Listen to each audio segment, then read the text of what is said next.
Você sabia que um acidente no trajeto diário para o emprego pode ser considerado acidente de trabalho? É a lei que garante direitos quando isso ocorre. Veja na reportagem. Acidentes ocorridos no trajeto para o trabalho ou no retorno para casa também são considerados acidentes de trabalho. A caracterização vale para o trabalhador em qualquer situação de deslocamento, seja qual for o meio de transporte utilizado. Desde o acidente com uma moto, com um carro, dentro de um ônibus, ao sair do ônibus ele caiu, bateu a cabeça no chão, ou seja, qualquer acidente que ocorra nesse período e que tirou o trabalhador da sua capacidade de laborar é considerado acidente de trajeto. Em caso de acidente, providências legais devem ser tomadas tanto pelo setor jurídico das empresas, como pelo empregado envolvido em acidente no trajeto casa-trabalho. Este último deve apresentar documento que comprove o ocorrido. Ele vai pegar uma certidão com esse órgão que o atendeu, seja lá o pronto-socorro também, de que ele sofreu aquele acidente. Isso pode ser inclusive com a própria polícia militar, se tiver essa necessidade, se for algo bem grave assim, né? Resultou morte do trabalhador. Então pega-se a certidão também do acidente junto com a polícia militar, para que fique devidamente configurado que houve aquele acidente. Houve o acidente, vai acontecer a emissão da CAT, que é Comunicado de Acidente de Trabalho.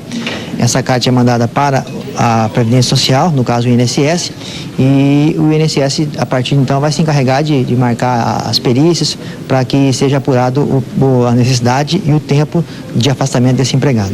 A lei assegura a permanência no emprego a qualquer trabalhador que se envolver em acidentes.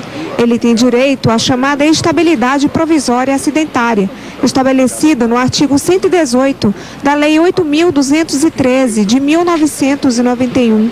No caso de a empresa não cumprir as determinações contidas em lei, pode vir a pagar a indenização.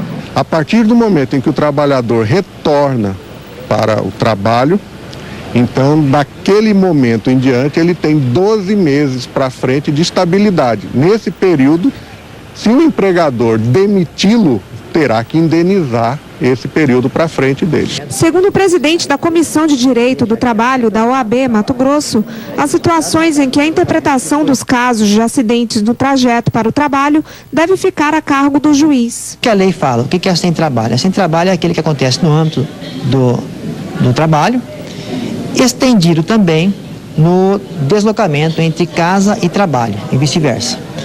E então, a questão do acidente ter acontecido ou não nesse percurso, aliás, ter acontecido nesse percurso, de ser caracterizado ou não acidente de trabalho, especificamente, por exemplo, o empregado está indo e ele faz um desviou, passou em tal lugar, passou numa padaria. Então, pequenos desvios, os tribunais têm entendido que não descaracteriza a questão de estar entre casa e trabalho. Porém, o que o texto de lei fala é simplesmente casa-trabalho. A interpretação é que vai depender de cada caso e que vai depender também do julgador, de quem está julgando. E muitas vezes o juiz, no caso a primeira instância, pode ter uma interpretação da lei e o tribunal ter uma interpretação diferente naquele caso concreto. Marcos Avalone destaca ainda a importância quanto à prevenção dos acidentes de trabalho. Temos que ter a consciência, tanto o patrão quanto o empregado, de que o acidente de trabalho não é bom para ninguém. Tá? Por que não é bom para o empregado? Porque o empregado pode ficar deficiente, pode morrer, pode sofrer dor. Isso não é bom. E para o patrão, não é bom por quê? Porque o patrão, quer queira, quer não, ele sendo culpado pelo acidente, que causou um dano ao empregado, ele vai ter que indenizar esse dano. Então vai doer no bolso dele. Então é prejuízo para todo mundo. O empregado que tem o prejuízo, tanto moral, às vezes até material, como para o patrão que tem que pagar, que vai doer no seu bolso. Então, quer dizer, sendo algo prejudicial para ambas as partes, no contrato de trabalho, o melhor que se tem é trabalhar com a prevenção. Agora, a prevenção é consciência.